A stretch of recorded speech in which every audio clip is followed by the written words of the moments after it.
Good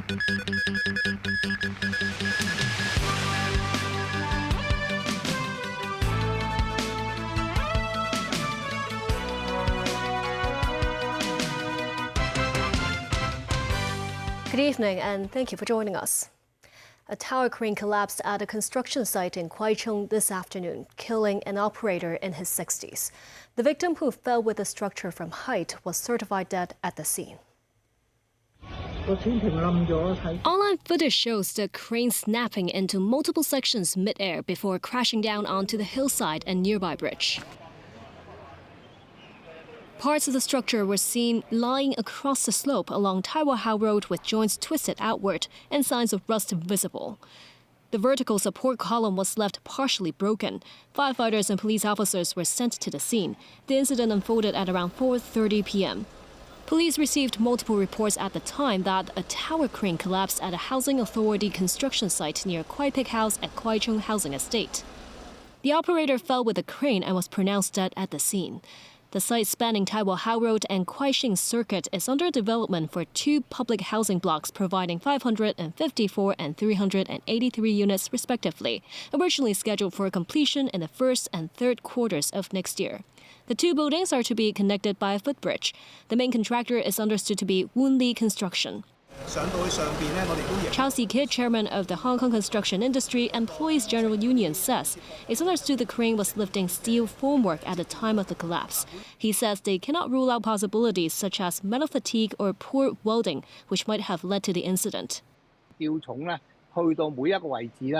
A veteran engineer says the collapse may have been caused by the crane hooking onto a foreign object or improper maneuvering, as crane operation relies on precise balance much like a seesaw, where the load and counterweight must remain aligned.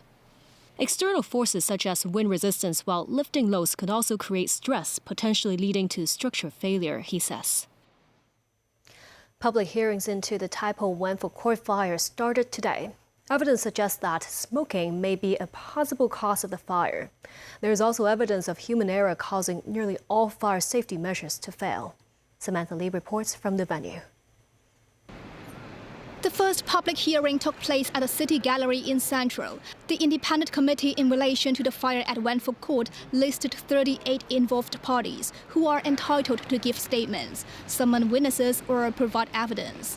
They include residents, property management, construction company and government departments. Legal representatives for some parties were in attendance. The committee first heard the opening remarks from senior counsel Victor Dawes. The fire broke out on November 26th at about 2:30 p.m. Wan Chuan House was the first of 8 buildings to catch fire. The blaze rapidly spread to 6 other blocks, killing at least 168 people. Dawes noted that the buildings were covered with substandard scaffolding mesh, and multiple fire safety measures that ought to have protected life all failed. He presented photos, CCTV footages, oral evidence and written submissions by residents that show fire alarms were switched off and smoke doors being left open. Surveillance footage also showed the fire started at the bottom of the light well outside flats 104 and 105 at Wan Chuan House. While there is no direct evidence of the initial ignition, the evidence indicates smoking as a possible cause. Many cigarette butts and cardboard were found in the light well. Out of over 1,000 survivors, only 40 said they heard the fire alarm during the fire. Nearly half of them did not notice the fire until they were told by their neighbors and family members. Dawes played a few phone recordings of residents calling 999. A caller who lived on the 27th floor of Wan Chuan House repeated on the phone that the smoke was very thick, asking someone to help her evacuate. Dawes revealed that the resident unfortunately died in the inferno. Another elderly resident waited over 1 minute until the responder answered and connected her to the FSD's line. The responder also told firefighters the wrong address of the caller. Dawes said the committee could also review how to better handle emergency calls. The afternoon session also covers the deceased firefighter Ho Wai Ho. Ho was among the first batch of firemen sent to the scene. He was first assigned to Wan Chuan House, but CCTV captured him entering Wan Tai House, potentially due to the chaotic situation. He was seen entering an elevator to the 25th floor. 7 minutes later, he transmitted a mayday call saying that he was trapped on the 30th floor. He, however, could not tell which block he was in. After half an hour, he was found lying on the ground level and was certified dead in hospital. It is believed that he broke a window to escape the flames. The next hearing will be held on Friday. The committee has received more than 1 million files, including numerous photos and videos from government departments, law enforcement agencies, contractors, and members of the public. The data collected exceed 1 terabyte. This will provide an important basis for the preparation of its report and recommendations. Samantha Lee, TVB News. The public hearing into the Wanford Court deadly blaze has turned its focus on smoking violations and safety lapses before the tragedy. The inquiry committee is now looking into whether relevant parties, including the government departments, had identified or failed to act on the risks before the tragedy struck. A deadly blaze that claimed over 160 lives is believed to have been caused by a discarded cigarette. According to the counsel for the committee, the Labour Department received repeated complaints about workers smoking at the site of Wanford Court as early as July 2024. Despite the 16 inspections conducted, no violations were detected and no prohibition notices were issued. Some complaints were referred to the Fire Services Department, which considered the matter outside its purview. But police later reviewed internal chat records among workers from the contractors and found more than 80 instances of illegal smoking, with the contractor reportedly issued nearly weekly reminders and even introduced a penalty system to deter such behaviors. The inquiry also revealed that the rapid spread of the fire may have been linked to the use of non-fire resistant materials, including scaffolding netting. Further concerns were raised when the committee had been notified in advance of an inspection by the government's independent audit team. The contractor then arranged for a compliant fire-retardant netting, which was not used just before the inspection. Residents expressed disbelief after the hearing. This resident says it's ridiculous that safety was compromised for profit, and if the allegations are true, those responsible show a disregard for human life. This resident calls for accountability, saying justice must be served for the victims.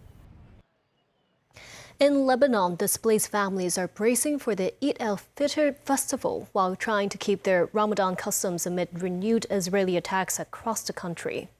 As Tehran kept up its missile attacks on neighboring countries, foreign ministers of 12 Gulf states are meeting in Riyadh, capital of Saudi Arabia, warning that they have significant capabilities with which to respond to the strikes. Nanny Zhou has more details. The Islamic holiday of Eid al-Fitr that marks the end of Ramadan is around the corner. Many displaced families in Lebanon, who normally would have been shopping for meat and sweets to break the fast, had to keep Ramadan observances in shelters in the run-up to a festival marred by hardship. In Sidon, a displaced woman said, "It's such a shame for Ramadan to have passed without them being able to fast or to buy anything, proclaiming, 'We're now living in hell.'" Scores of people were reduced to sleeping in tents on the streets or in their vehicles, while others scrambled to find makeshift arrangements. In capital Beirut, paper and plastic lanterns adorned the hallways of a school that has been converted into a shelter for hundreds as people gathered to recapture a taste of the holiday traditions. The Lebanese government said more than 1 million residents were forced to flee their homes, and at least 912 people have been killed since the last round of fighting between Israel and Hezbollah.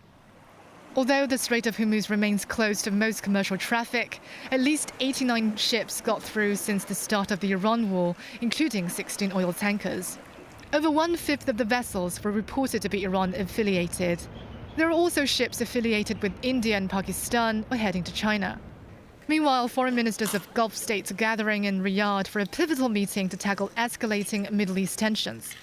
This as Abu Dhabi's Al Dhafra Air Base, which hosts about 2,000 American troops, came under attack on March the 15th. Video showed one set of hangars to the northwest of the base damaged and another hangar to the southeast of the facility shredded by fire. Saudi Arabia, which had intercepted 4 ballistic missiles from Iran ahead of the talks, called for an end to hostilities on countries not directly involved in the conflict. The targeting of Riyadh, while a number of diplomats are meeting, I cannot see as coincidental. And I think that's the clearest signal of how Iran feels about diplomacy. It doesn't believe in talking to its neighbors. It tries to pressure its neighbors.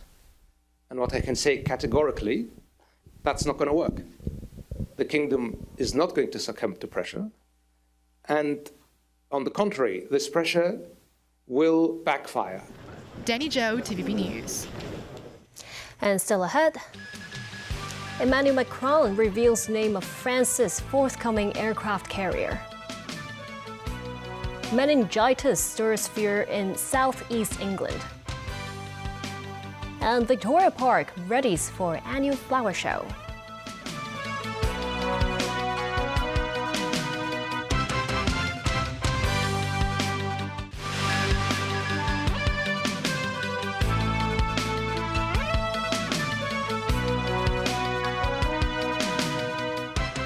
Welcome back.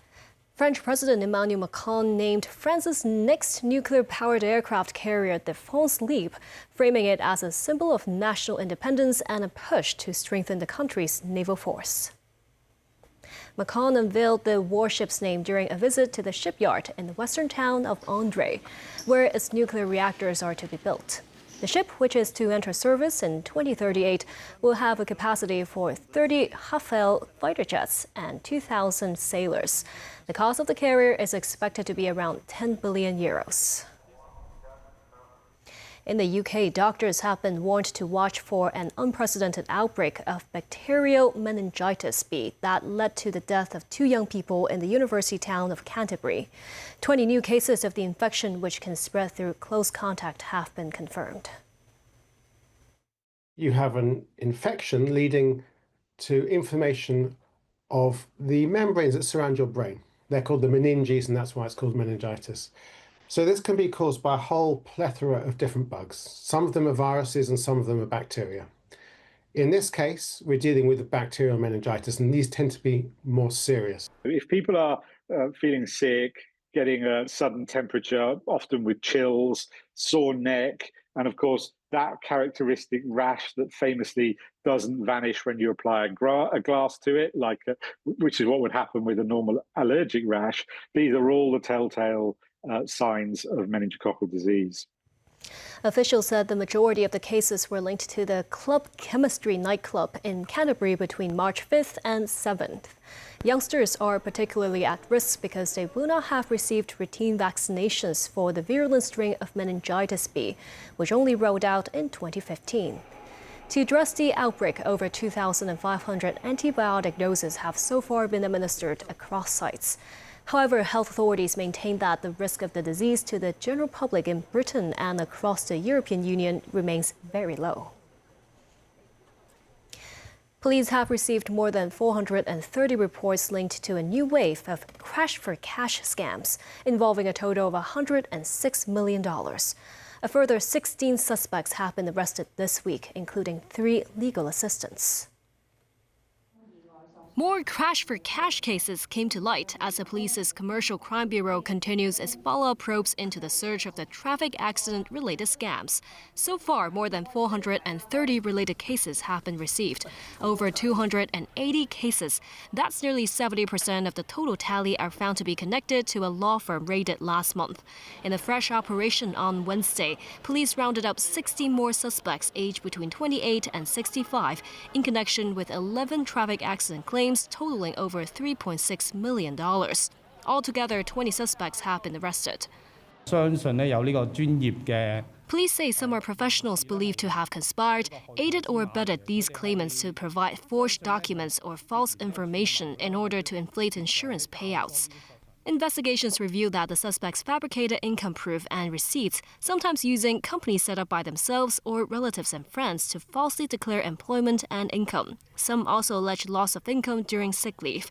In one case, a suspect claimed to be a consultant in a human resources firm earning more than $50,000 a month, but the company was in fact set up by the suspect's spouse, and the claimant had no stable income in reality.